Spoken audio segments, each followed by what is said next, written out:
सरकार जहां गायों के संरक्षण के लिए अस्थायी गौशाला का निर्माण करी है, लेकिन इसके बावजूद भी देखा जाता है कि सड़कों पर छुट्टा पशु आते जाते रहते हैं और वाहनों की चपेट में आकर के या तो गंभीर रूप से घायल हो जाते हैं या तो मौत के मुंह में चले जाते हैं। लेकिन इसी बीच भदोही जनपद के औराई क्षेत्र के भगवानपुर निवासी सुशील मिश्रा हैं, जो गौ सेवक के रूप में जाने जाते हैं।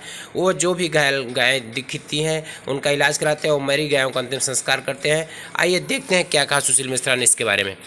हम आज 6-7 साल से गौ सेवा कर रहे हैं और गौ सेवा में हमको जो सामने दिक्कत और तकलीफ़ आया, ये तकलीफ़ और दिक्कत जो अस्थायी गौशालाएँ बने हुए हैं भदोही ज़िले में लमसम 30 गौशालाएँ बने हुए हैं। इन गौशालाओं का सही से देख रेख न हो पाना और रोड पे तमाम गौ एक्सीडेंट कर जाते हैं, मर जाते हैं। तमाम रोड से अधिकारी आना जाना उनका रहता है और इस पर कई बार हम शासन और प्रशासन को अवगत करा चुके, लेकिन कोई अपना ध्यान इसमें नहीं दे पा रहे हैं। जिनसे आप लोगों के माध्यम से जो खबर चल जाता है, लोग देख लेते हैं और उन लोगों के उस जो सामाजिक रहते हैं, सामाजिक वाले व्यक्ति आगे आकर के कार्य करते हैं। लेकिन सरकार के जो पैरोकार हैं, इनका हल्का सा भी इसके प्रति कोई ध्यान नहीं होता। इसका सबसे बड़ा रीज़न ये है कि जिला निष्क्रिय, जैसे निष्क्रिय अधिकारी हों इस तरीके से निष्क्रिय अधिकारी है। अभी कई बार डीएम महोदय ने अस्थायी गौशालाओं के लिए चारा का लोगों से अपील किया कि हमको ये गौशाला में चारा अवेलेबल कराया जाए और तरह तरह के व्यवस्था किया जाए। हम भी कई बार डीएम साहब से बात की है, डीएम साहब से बोले भी है, जैसे जो मैडम थी उनसे भी हम अपना आग्रह बोले थे कि मैडम जो अस्थायी गौशाला है इसमें आप जो बैल छुट्टा पकड़े जाते हैं उनको डायरेक्ट ला करके आप लोग कर देते हैं, उनके लिए एक बैरिकेटिंग लगाया जाए। वो बैरिकेटिंग में बैल को अलग रखा जाए, गाय को अलग रखा जाए, क्योंकि बैल बाहर से आते हैं, पकड़े कर तंदुरुस्त रहते हैं और गाय हल्की रहती है, उनको मार देते हैं, वो बैठ जाती हैं। एक बार बड़ा पशु एक बार बैठ जाने के बाद उठने में उनको बड़ा तकलीफ़ होता है। डॉक्टर हैं वो देख रेख कर रहे हैं, लेकिन उतना देख रेख नहीं हो पाता। घर के पशु को आप देख रेख कर सकते हैं, लेकिन अस्थायी गौशाला के पशु को एक समय बना हुआ है कि सुबह 10 बजे जाएंगे, शाम 5 बजे तक हट जाएंगे, उसके बाद कौन उनका देख रेख करता है। रही इस तरीके से जो हमारी ये बुराइयां चल रही है गौ को लेकर के, इससे बड़ा मन खिन्नित होता है। और हम लोग एक हिंदू हैं, ब्राह्मण हैं और उसके बाद एक हिंदू संस्कारी हैं। हम लोग अगर नहीं करेंगे इस चीज़ का देख रेख, तो अन्य से उम्मीद भी नहीं करते कि ये लोग करें।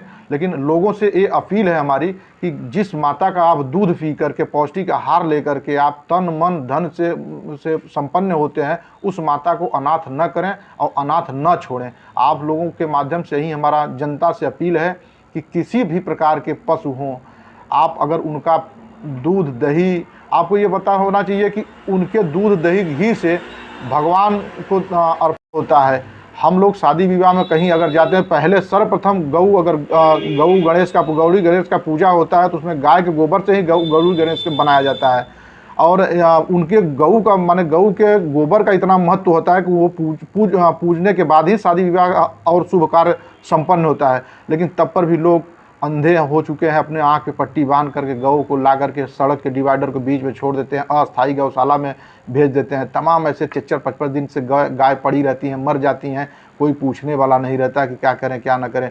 हम तो गौ माता का इतना कृपा है कि एक हमारे पूर्वांचल विख्यात डॉक्टर हैं जो न्यूरो के बहुत बड़े डॉक्टर हैं। हम अपने पत्नी को ले गए दिखाने के लिए, और दिखाने के लिए डॉक्टर साहब से ऐसे बातचीत होने लगा। डॉक्टर साहब पूछें क्या करते हैं, बताएं हम डॉक्टर साहब से ऐसे ऐसे। डॉक्टर साहब अपना खुद छोटा सा पब्लिकेशन का काम है, और डॉक्टर साहब पूछे और क्या करते हैं, हम बताएं।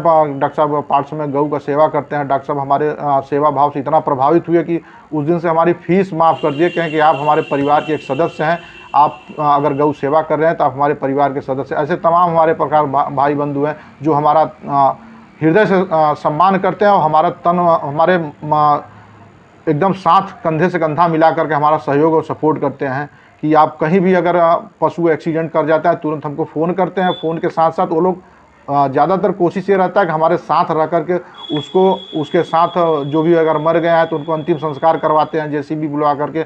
अगर जिंदा है तो उनका दवा दर्पण के लिए हमारे साथ नौजवान भाई लगे रहते हैं। देखिए भाई साहब, आपको ये बता दें, इसके बड़े पीछे एक रीज़न ये है कि हमारा बच्चा था, जब हमारा बच्चा पैदा हुआ था तो उसके बाद उसका तबीयत बहुत बिगड़ गया था। और उसी समय हमारे पिताजी हम थे नहीं, पिताजी ले गए उसको डॉक्टर को दिखाने के लिए। तो डॉक्टर बोला इसको देखिए माँ का दूध तो इस समय माँ का तबीयत खराब है, दे नहीं सकते आप, और इसको गाय का फाहा पिलाइए, दूध गाय का ही पिलाइए और किसी का दूध मत पिलाइए। तो डॉक्टर उस समय हमको जब पिताजी ये सूचना दिए कि यार गाय के दूध के लिए डॉक्टर साहब बोले, उस समय हमारे पास गाय वाय नहीं थी, हम लोग भी भैंस का दूध पीते थे। और ऐसे तो उसमें गाय हमारे पास गाय आई और गाय के दूध से बच्चा हमारा आज आप लोगों की कृपा से बड़ा है, पढ़ रहा है। और जब डॉक्टर एक बोले कि ये गाय का दूध अमृत के समान है, और उसी समय से हम जान गए कि ये जब माता का दूध से भी इतना महत्व दूध है गाय का, तो गाय का महत्व हम लोगों को समझना चाहिए और करना चाहिए कि कितना हमारी ज़िंदगी में कितना बड़ा उपयोगी है। ब्रह्मा विष्णु महेश सब हम लोग अगर संस्कारी हैं, ब्रह्मा विष्णु महेश को मानते हैं, घर तो परिवार गाय से में काफी सारी दूर देवी रह देवता करके विद्यमान देश हैं। की सेवा करने ये के लिए हमारा उनको संस्कार सुरक्षा है कि प्रदान हम करने लोग के लिए गऊ का पुलिस